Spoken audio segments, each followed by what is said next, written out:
uma explosão de registros. O aumento acelerado das armas em circulação começou em 2017, desde a flexibilização das regras para compra e porte de armas nos governos de Michel Temer e principalmente de Jair Bolsonaro.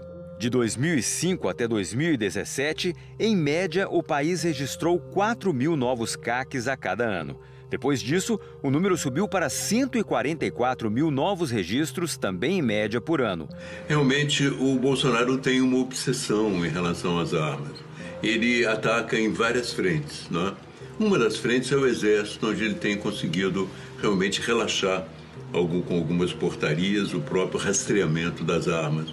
Até dezembro de 2024, havia quase 950.000 pessoas com algum registro de CAC, como são conhecidos os caçadores, atiradores e colecionadores de armas aqui no Brasil. E com essas pessoas, mais de 1,5 milhão de armas, uma quantidade 560% maior do que 10 anos atrás. Esses números foram fornecidos pelo próprio Exército ao Instituto Sou da Paz por meio da Lei de Acesso à Informação. Só que esse crescimento acelerado não foi acompanhado por fiscalização e inúmeros problemas apareceram pelo caminho. O Brasil enfrenta um desafio gigantesco em relação às armas que estão desviadas para o crime organizado. Para a gente ter uma ideia, esses desvios de armas de fogo de CACs, colecionadores, atiradores e caçadores, aumentaram 68% nos últimos 6 anos. Enquanto a população se arma, pesquisas apontam que a presença massiva de artefatos letais dificulta ainda mais a queda dos homicídios.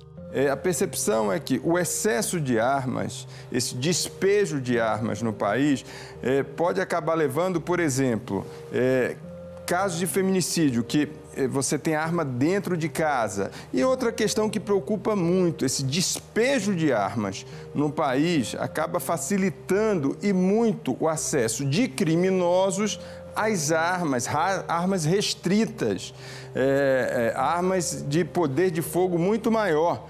Antes, isso daí tinha um grau de dificuldade e isso era percebido bem maior do que hoje em dia com esse derrame de armas no país. Em janeiro de 2023, logo após tomar posse, o presidente Lula revogou as normas que facilitavam o acesso a armas e definiu novas regras. Naquele mesmo ano, publicou um decreto com outra mudança: transferir a fiscalização dos CACs, que sairia do Exército e passaria para a Polícia Federal. Depois de alguns adiamentos, a medida começa a valer neste 1º de julho. Da redação do G1, eu sou Natuza Neri e o assunto hoje é o arsenal dos CACs sob fiscalização da PF. Um episódio para explicar por que o registro e fiscalização de caçadores, atiradores e colecionadores de arma ficará sob tutela da Polícia Federal. E quais são as consequências do crescimento das armas na mão da população. Eu recebo Andrei Rodrigues, diretor-geral da Polícia Federal, e David Marques, coordenador de projetos do Fórum Brasileiro de Segurança Pública. David é doutor em Sociologia e integrante do Grupo de Estudos sobre Violência e Administração de Conflitos da UFSCar, a Universidade Federal de São Carlos. Terça-feira, 1º de julho. Doutor Andrei, na prática, o que muda para o cidadão com a PF assumindo o registro e a fiscalização dos CACs, que são os caçadores, atiradores esportivos, colecionadores de armas? Natuza, na verdade, essa mudança foi pensada para ter o mínimo impacto possível para o cidadão que vai ser objeto dos serviços agora da Polícia Federal. Então, houve mudanças muito pequenas nesse momento em relação a esse controle, que passa a partir do dia 1º a ser da Polícia Federal. Então, na prática, eu diria para aqueles que têm esses serviços utilizados que não terão nenhuma grande afetação. Mas eu diria que, fundamentalmente, uma das grandes mudanças, ou uma importante mudança, é que o cidadão, os CACs, eles vão fazer agora todo o seu atendimento online, de maneira remota, facilitando o seu fluxo, a sua atuação. E para a população de maneira geral? Natuza, eu vejo que nós aumentaremos o rigor no controle. Nós temos hoje mais de 1,5 milhão de armas cadastradas, mais de 970 mil CACs registrados no sistema do Exército, que agora migraram para o nosso sistema. Então, nós, até pela natureza da nossa atividade, como atividade policial, como acesso à base de dados, a dados de inteligência, isso vai nos permitir, em primeiro lugar, ter um maior controle, um maior filtro para a concessão de registros, portes de armas, guias de trânsito, enfim, todos aqueles serviços que nós prestaremos. E, no segundo lugar, fazer uma grande depuração de todos esses dados, cruzando informações, cruzando com bases de dados, com base do BNMP, o Banco Nacional dos Mandados de Prisão, e permitindo que a gente possa, de fato, fazer uma atuação mais eficiente, e, repito, em razão da natureza do nosso papel de instituição policial. Doutor Andrei, teve um efeito colateral do aumento do registro como CAC, que foi o desvio de armas legais para as mãos do crime organizado. Como é que a PF pretende atuar para coibir esse tipo de efeito colateral?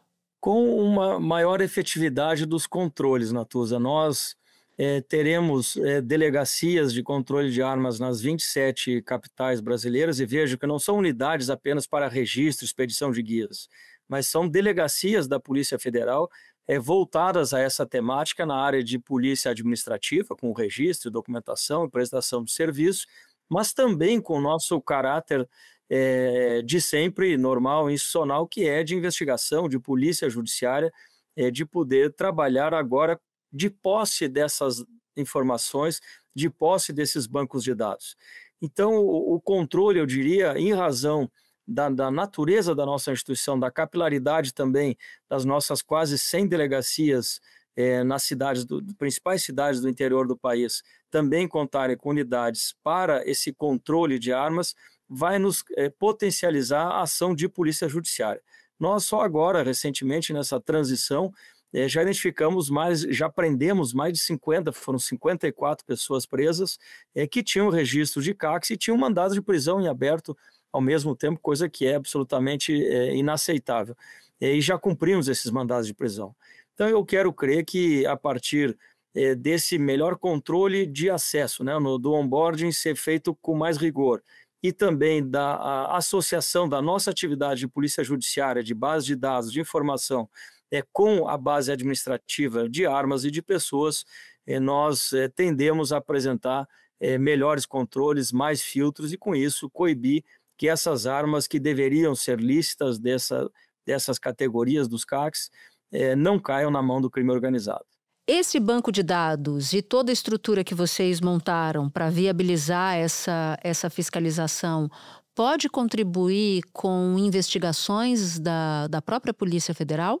Natuza, eu entendo que sim, e um motivo muito simples, porque toda vez que se aumenta a massa de dados, o volume de informações, aumenta também a nossa capacidade de obtenção, de extração de dados de interesse de investigação policial.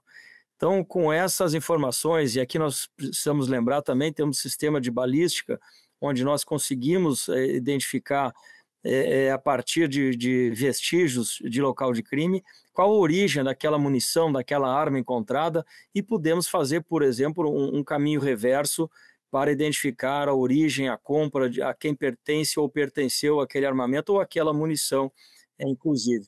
Então, isso agora é um volume de informações que o policial federal passa a ter acesso diretamente, e, com isso, vai poder qualificar as suas investigações. E veja a importância, e citei esse exemplo do nosso sistema de balística, que agora, semana retrasada, estive em reunião com o diretor-geral da Polícia de Investigações do Chile, que usa um sistema parecido conosco, com o nosso sistema, e quer conosco fazer uma parceria para que nossos sistemas de balística se interlacem e a gente consiga, inclusive, estender isso a outros países aqui da região, para termos um grande banco de dados daqui da América do Sul, para que a gente cruze informações e possa trazer melhores resultados às investigações policiais.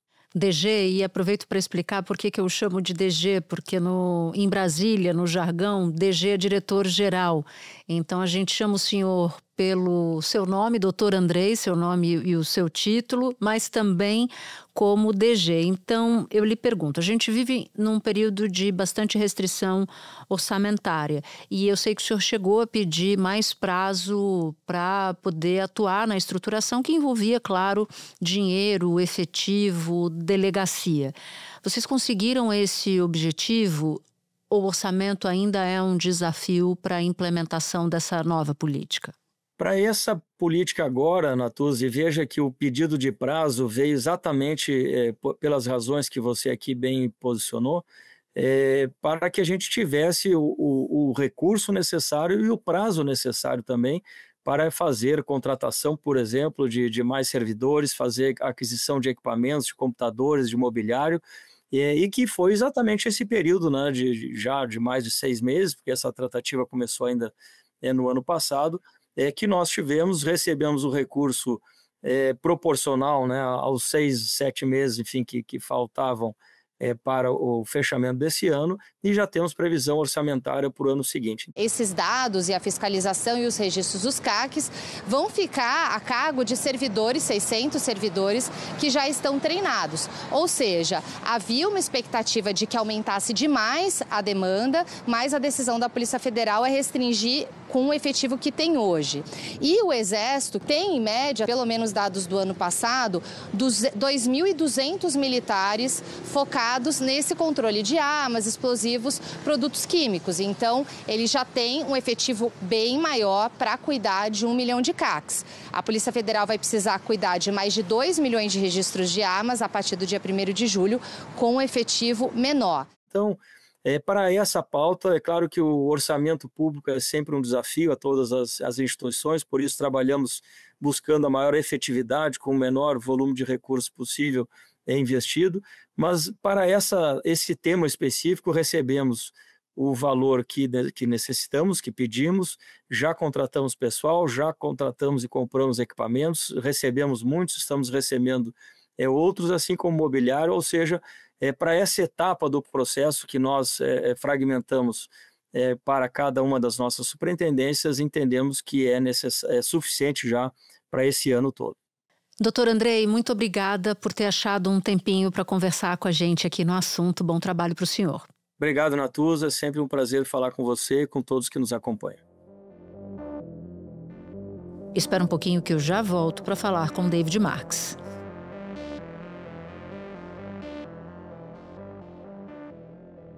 David, a gente está num momento que marca uma mudança de rumo importante no controle de armas aqui no Brasil.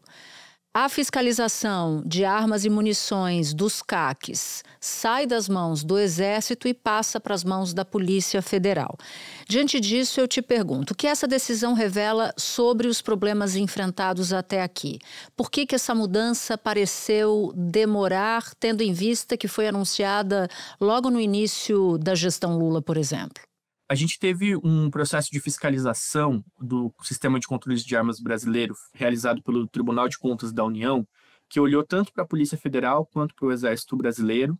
E o relatório do TCU é bem claro em demonstrar as amplas vulnerabilidades que existiam nesse controle realizado pelo Exército.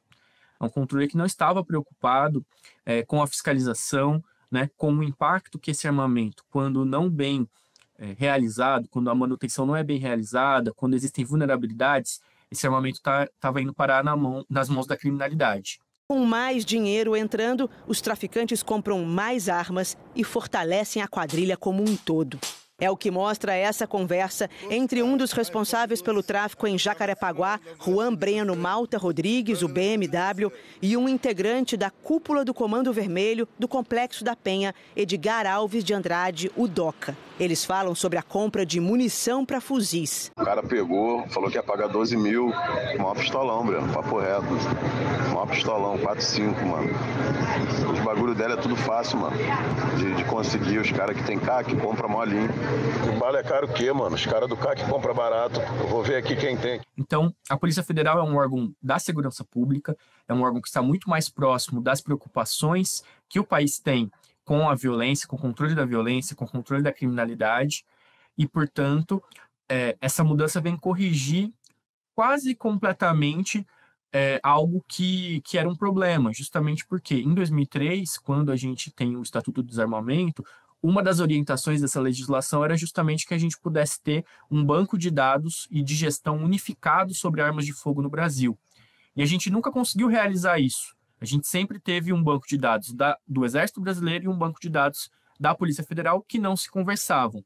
E hoje a gente passa, né, a partir dessa mudança, a ter a maior parte das informações concentradas num mesmo banco de dados sob responsabilidade de uma organização, né, de uma instituição que é a Polícia Federal. E o tempo dessa transferência foi o tempo necessário? Era isso mesmo que se esperava ou demorou-se muito? Na verdade, desde quando essa transição foi anunciada ainda no decreto de 2023, a gente alertava que não era suficiente apenas transferir a responsabilidade do Exército para a Polícia Federal sem que essa transferência viesse com instrumentos mais adequados, que viesse com recursos necessários para dar conta dessa nova tarefa. Senão a gente estaria apenas transferindo um problema de um órgão para o outro. De forma geral, a gente avalia que é uma transferência complicada, poderia sim ter sido feito de uma forma mais ágil, mas de toda forma está sendo visto com bons olhos o fato de a gente estar conseguindo entregar ainda nessa gestão uma transferência de responsabilidade bastante significativa, né, com relação a essa gestão, a esse controle exercido, controle e fiscalização, que eu acho que esse é o principal ponto. A gente tinha, né, um processo ali de concessão dessas licenças, de concessão dessas autorizações por parte do Exército. Mas a gente, no ponto de vista da concessão dessa licença, não era uma concessão criteriosa, uma verificação mais aprofundada, né, de quais são aqueles sujeitos que estão fazendo, né, a solicitação. A gente teve inúmeros casos, né, de utilização de laranjas pelo crime organizado adquirindo essas armas legalmente, sem a necessária conferência desses documentos, do histórico desses indivíduos. E, por outro lado, também não havia, e ainda não há, a fiscalização, né, de como essas licenças estão sendo utilizadas ao longo do tempo. Porque para fazer essa fiscalização você precisa empenhar recursos, sobretudo recursos humanos. E é isso que a gente espera que essa transferência, né, a partir de agora de julho, aconteça por parte da Polícia Federal. Bom, a gente sabe que segurança pública é prioridade para os brasileiros. A gente sabe que essa prioridade vem crescendo ao longo dos tempos. Ainda dentro dessa discussão, você mencionava as mudanças que foram executadas ao longo desse último período. E eu lembro aqui que alguns estados, como Rio de Janeiro e agora Bahia, já se falava e continua se falando no fortalecimento de milícias com armas legalizadas. Esse foi um fenômeno que nós vimos ao longo desse período, né, depois da liberalização das armas. Como é que esse novo modelo de fiscalização pode ajudar, David, a melhorar essa realidade, para reduzir, portanto, o uso de armas legais nas mãos do crime? Bom, a gente tem pelo menos duas grandes fases desse controle que precisam ser observadas. A primeira fase é a fase da concessão da licença, da autorização para aquisição de uma arma de fogo. Espera-se que, a partir de agora, assim, a Polícia Federal já fazia concessões para outras categorias de civis que estavam procurando, né, o direito à arma de fogo. Pessoas físicas que demonstravam algum tipo de necessidade, conseguiam comprovar algum tipo de necessidade para a Polícia Federal para poder fazer essa aquisição. Esse número de concessões, ele cresceu bastante, e cresceu bastante de forma mais acentuada, sobretudo a partir de 2017, quando a gente teve o início das mudanças importantes, né, nos critérios de concessão de arma de fogo, ainda na gestão Michel Temer. Então, essas mudanças elas se aprofundaram muito rapidamente na gestão Bolsonaro, com inclusive a introdução de autorização, né, da possibilidade de aquisição de calibres que antes eram considerados de uso restrito de forças de segurança, passaram a ser passíveis de aquisição por civis, e a partir daí a gente tem também uma flexibilização com relação ao volume dessas armas, tanto das armas quanto das munições que poderiam ser adquiridas, né? Então, essa ampla flexibilização, sem aumentar a régua da fiscalização, possibilitou que laranjas, né, sobretudo laranjas do crime organizado, se fizessem a aquisição dessas armas de forma legal. Enquanto a quantidade de armas autorizadas cresce com fiscalização insuficiente, o arsenal na mão das quadrilhas passa por uma renovação. Até o fim da década passada, as armas mais apreendidas eram revólveres. Hoje, aumentou muito o número de pistolas e fuzis, que têm um poder de fogo muito maior. Durante nesse período de transição, o que se espera da Polícia Federal é que exista muito mais critério para fazer autorizações dessa natureza. O segundo ponto, né, a segunda dimensão dessa questão é a fiscalização. Ao longo do tempo, desse período, né, de concessão, como que tem sido feita a utilização dessa licença? Se essa pessoa ela está cadastrada como atiradora, qual que é a assiduidade que ela tem em relação ao tiro desportivo, né? Se é com relação ao colecionamento, como que vem sendo armazenadas essas armas de fogo, né? Como que são as condições de segurança, né, que esse indivíduo está fazendo a manutenção ao longo do tempo. Tudo isso para garantir que aquelas pessoas que disseram ser, né, atiradoras, colecionadores, de fato elas realizem as suas atividades.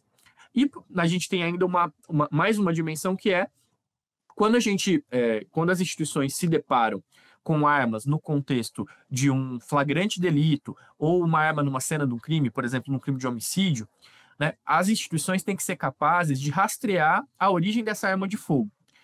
Isso, no contexto atual, ele é muito complicado porque você tem 2 bancos de dados diferentes para poder fazer esse rastreamento. Bom, há a previsão de criação de delegacias especializadas nas capitais e núcleos no interior do país. E isso tem sido apontado com o objetivo de mirar na descentralização, e a alegação é de que isso seria importante. Queria que você fizesse uma avaliação desses cenários, se isso de fato ajuda a resolver o problema.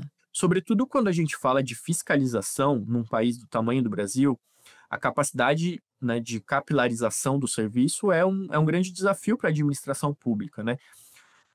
Especificamente em relação às armas, a capacidade de fazer essa fiscalização em loco, conhecer os locais de armazenamento dessas armas, se tem os critérios necessários de segurança estão sendo seguidos, se existe essa assiduidade, por exemplo, na questão dos atiradores.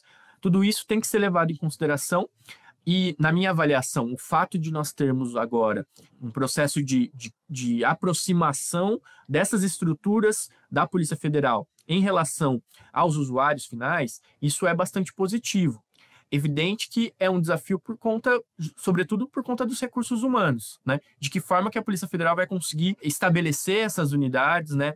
E dar eficiência e eficácia para esse serviço de fiscalização. A gente vai precisar observar, né, as estratégias que vão sendo utilizadas, tendo em vista de que até aqui essa questão da fiscalização tem sido um grande gargalo da política pública. A gente vive num cenário fiscal muito desafiador, né, em que o governo não fez economias que eram apontadas como necessárias, atuou do lado da arrecadação, recebeu agora uma derrota no caso do IOF, e dinheiro para suplementação é o que anda faltando. Então a gente precisa observar como é que vai ser de fato essa aplicação de recursos. Mas eu queria te perguntar sobre futuro. O quão blindada uma política como essa está, tendo em vista que mudanças de governo frequentemente podem significar a destruição daquilo que o governo anterior implantou e, portanto, a implementação de algo que contraria os princípios da política pública que está sendo substituída? Desde 2003, o Brasil tem uma política, né, de controle de armas de fogo, uma legislação de controle de armas de fogo bastante moderna, bastante avançada, referência em toda a nossa região, né, da América Latina. O problema é que alguns pontos dessa legislação não foram perfeitamente ou completamente implementados desde a promulgação da lei. Eu chamo a atenção justamente para esse aspecto do banco de dados unificado, que é o que, de alguma forma, a gente vem tentando corrigir agora, mais de 20 anos depois, com essa transferência de responsabilidade para a Polícia Federal, que vai ficar com responsável pelo controle de um segmento bastante grande, né, quase a totalidade do segmento de civis, né, que tem acesso a armas de fogo. Toda a regulamentação dessa legislação se dá naturalmente de forma infralegal. Então, o executivo tem uma grande capacidade de incidir nessa agenda. E foi o que aconteceu, sobretudo a partir de 2017, que foi o período que as mudanças se iniciaram e, posteriormente, a partir de 2018, se intensificaram, com mudança de calibres de armas de fogo que antes eram de uso restrito, que passam a ser de uso permitido, volumes de armamento estabelecidos, né?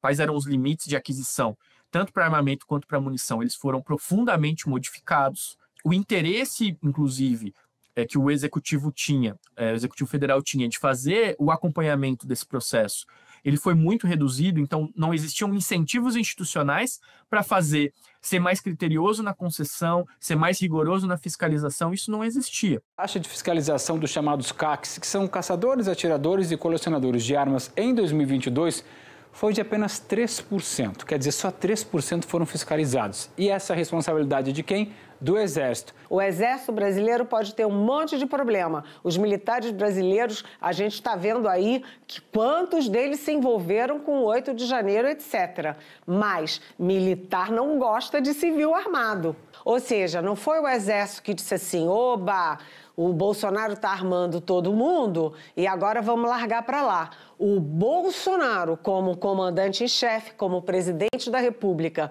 como autoridade com poder para desautorizar o Exército, ele desautorizou a ação do Exército brasileiro na fiscalização de armas em mãos de civis. Se em 2026 a gente tiver um novo governo com uma orientação política institucional ideológica diferente, isso pode acontecer novamente. Eu só citaria um aspecto que eu acho que é bastante significativo e que pode resistir a uma mudança de gestão como essa. A gente está vendo aí praticamente 2 anos desde da publicação de um decreto que determinava essa transferência de responsabilidade do Exército para a Polícia Civil e o quanto de trabalho, quanto de recursos, de empenho de recursos financeiros e institucionais estão sendo necessários para fazer essa transição. Não é algo trivial. Então, uma vez que esse processo de transferência seja consolidado, eu acredito que vai ser muito difícil reverter esse processo. Agora, para a gente concluir, a Câmara, por exemplo, pretende debater um projeto para reduzir para 18 anos a idade mínima para se comprar arma de fogo. O que isso significa na prática? Bom, a questão da idade mínima para fazer essa aquisição ela é muito importante porque a arma de fogo tem um link direto com segurança pública e com violência, né, com criminalidade. Quando a gente observa as estatísticas de mortes violentas intencionais do Brasil, a gente vai conseguir perceber, e isso é perceptível há muito tempo, e não apenas no Brasil, é um padrão internacional. A faixa etária, o segmento populacional que mais contribui com vítimas de violência são os jovens. Então, quanto mais armamento a gente tiver à disposição, né, de uma forma mais facilitada para essa faixa etária, está se introduzindo nesse contexto, nesse cenário, uma nova variável, um novo vetor de risco para o crescimento da violência nessa faixa etária. Então, isso tem que ser visto com bastante preocupação, justamente porque são os jovens que hoje estão mais vulneráveis à violência, né, do ponto de vista de serem vítimas, né, de mortes violentas intencionais, de um ponto de vista mais geral de fiscalização e de estruturação dessa política pública, é onde acredito que precisa ser mais criterioso o olhar que no caso agora a Polícia Federal vai poder ter com relação às autorizações. David, muito obrigada pelos esclarecimentos, bom trabalho para você. Obrigado, Natuza, um abraço. E antes de me despedir, vou te fazer um convite. Compartilhar o assunto com quem você quiser. Você ouve o assunto no Spotify?